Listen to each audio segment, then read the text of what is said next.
જય મામર, જય શ્રી કૃષ્ણ, જય સ્વામિનારાયણ. આવતીકાલે ઉત્તરાયણનો પાવન પર્વ. દરેક મિત્રોને ઉત્તરાયણની હાર્દિક શુભેચ્છાઓ, શુભકામનાઓ. આમ તો આપણી સંસ્કૃતિ પ્રમાણે પરંપરાગત ઉત્તરાયણની ઉજવણી થાય છે. જેમ જેમ સમય બદલાતા ઉત્તરાયણની ઉજવણીમાં કંઈક નવું નવું આવતું જાય છે. એટલે પહેલા તો ઉત્તરાયણ એટલે સૂર્યનું ઉત્તર તરફ ખસવું એવું કંઈક મહત્વ છે. એટલે કાલથી સૂર્ય ઉત્તર તરફ થોડો થોડો ખસશે અને આ દિવસનો સૂર્યપ્રકાશ એ આપણા શારીરિક હાડકાઓ માટે, શરીર માટે ખૂબ જરૂરી છે. એટલા માટે જ પતંગ ચગાવવાનું મહત્વ તે દિવસ આપવામાં આવ્યું છે. બાકી એની સાથે બીજું કોઈ જોડાયેલ નથી. પણ એમનો વધારે સૂર્યપ્રકાશ આપણને મળી રહે, જેનાથી આપણું સ્વાસ્થ્ય શારીરિક રીતે ખૂબ સારું રહે. એટલા માટે આપણા ગ્રંથોમાં લખેલું છે અને એમનું મહત્વ છે કે તે દિવસ માટે વધારે સૂર્યપ્રકાશ લેવો. આ સાથે ઉત્તરાયણના દિવસે કોઈને કોઈ રીતે કોઈ વ્યક્તિઓને દાન આપવું એમનું પણ ખૂબ વિશેષ મહત્વ છે.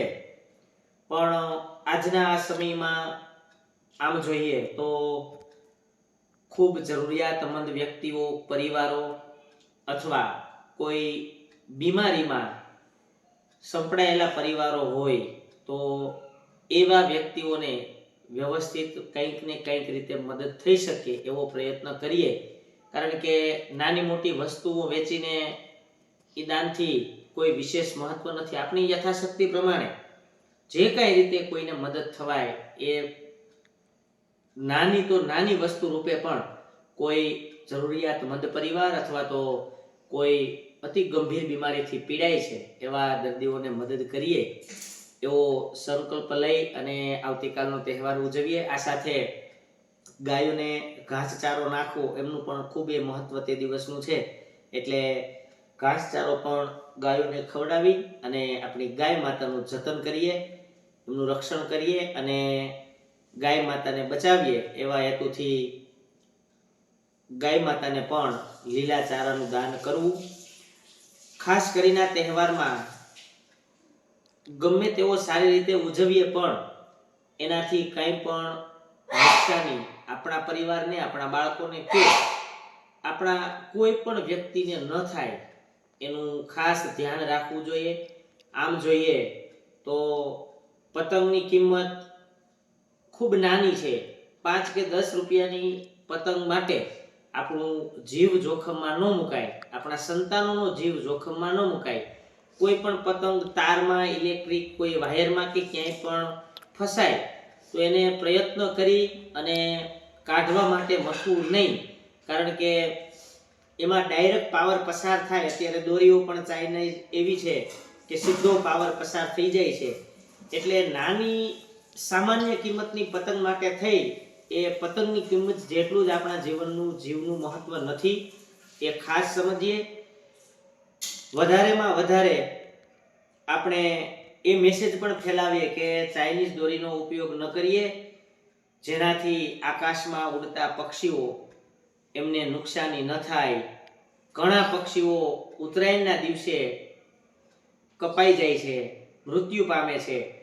પછી એના માટે કોઈ દવા કરવા માટે તૈયાર નથી. એટલે બને ત્યાં સુધી પાકી દોરીનો ઉપયોગ ન કરી અને પશુ પક્ષીઓને બચાવીએ એ આપણા પર્યાવરણ માટે ખૂબ જરૂરી છે. એટલે વધારેમાં વધારે આ મેસેજ ફેલાવી અને આપણે કોઈ પણ માનવ જાતથી લઈ પક્ષીઓને કોઈ પણને દોરીથી નુકસાન ન થાય એનું ખાસ ધ્યાન રાખીએ. આ સાથે બીજું, આપણે કે આપણો પરિવાર તે દિવસ જરૂર ન હોય તો ખાસ કરીને બહાર નીકળવાનું ટાળીએ. કારણ કે દરેક સિટી વિસ્તારમાં બે ત્રણ કેસ એવા હોય જ છે. એટલે આગળ બાળકને એક તો બાઇકમાં ન બેસાડવું, બાઇક લઈ અને ફરજિયાત જવાનું થાય તો આગળ પાઇપ લગાવી અને આપણી સેફટી રહે એ રીતે બહાર નીકળવું. ગળામાં રૂમાલ કે મફલર રાખવું, માથું ખુલ્લું ન રાખવું, અમુક નાની વસ્તુ પણ આપણો જીવ બચાવી શકે છે. એટલે આવી તકેદારી સાથે આપણે આ તહેવારને ખૂબ સારી રીતે ઉજવીએ. પરિવાર સાથે મળીને તલના લાડુ, મમરાના લાડુ, ચીક્કી, શેરડી, ચણા આ બધા સાથે આમનું પણ આ તહેવારમાં કંઈક આપણા શરીર માટે મહત્વ છે. એટલે એ બધા સાથે ભરપૂર તહેવારનો આનંદ માણીએ. પણ આ તહેવાર આનંદનો હોય છે. ખૂબ તકેદારી રાખી અને તહેવાર ઉજવવાનો છે. કારણ કે આનાથી ઘણું પર્યાવરણને, આપણા શરીરને, સંતાનોને નુકસાન થાય છે. એટલે ખૂબ તકેદારી સાથે આ તહેવાર ઉજવીએ. મારે આજે જ સ્કૂલમાં ઉત્તરાયણની ઉજવણી છે, પણ ખૂબ નોર્મલ રીતે સાદી વસ્તુથી બાળકો પતંગ અને દોરી સાથે ઉત્તરાયણની ઉજવણી કરવાના છે. આ સાથે 4 દિવસ પહેલા જ મેં જીએબીના કર્મચારીઓ દ્વારા નાનો એવો કેમ્પ રાખેલો અને વિદ્યાર્થીઓને માહિતગાર પણ કરેલા કે ચિત્ર સાથે એક નાના સેમિનારનું આયોજન કર્યું હતું કે ભાઈ કોઈ વીજ પોલ, વીજ વાયર ક્યાંય પણ પતંગ ફસાય તો એને આપણે લેવાનો પ્રયત્ન કરવાનો બિલકુલ નથી. અને એ બાળકો દ્વારા પણ એમના પરિવારમાં, એમના મહોલ્લામાં, શેરીમાં એ મેસેજ જાય એટલા માટે મારા સ્કૂલ દ્વારા જ મેં નાના મોટા પ્રયત્નથી, વધારે નહીં પણ આપણાથી બને એટલા બાળકો, પરિવારો આનાથી સુરક્ષિત રહે એવા પ્રયત્ન આપણે કરીએ. આપણા પણ ધ્યાનમાં કોઈ નાની મોટી દોરી, કોઈ દોરીમાં ફસાયેલું પક્ષી ધ્યાનમાં આવે તો સારી રીતે એમને એમાંથી, જાળમાંથી બહાર કાઢવાનો પ્રયત્ન કરીએ. 5-10 મિનિટ એના માટે બગાડીએ. ખાસ કરીને અંતમાં ગરીબ પરિવાર જે છે એમને કાંઈ પણ નાની મોટી જરૂરિયાત હોય, એક વ્યક્તિથી કદાચ બધું ન થાય તો 5, 7, 10 વ્યક્તિ સાથે મળી અને એક પરિવારને કાંઈક ને કાંઈક એમના આર્થિક સહાયથી, કોઈ કરિયાણાની જરૂરિયાતથી, કોઈ દવાખાનાના દવા માટે થઈને પૂરતું સહયોગ આપી અને એક પરિવારને ઉગારીએ તો આવા 10-12 વ્યક્તિઓ ભેગા થઈ અને આ દિવસે ઘણા બધા પરિવારને મદદ કરી શકશે. આપણા બેન શ્રી જલ્પાબેન બધી જ પ્રકારની સેવા કરે છે, પણ એ એક વ્યક્તિથી બધે પહોંચવું બહુ શક્ય નથી.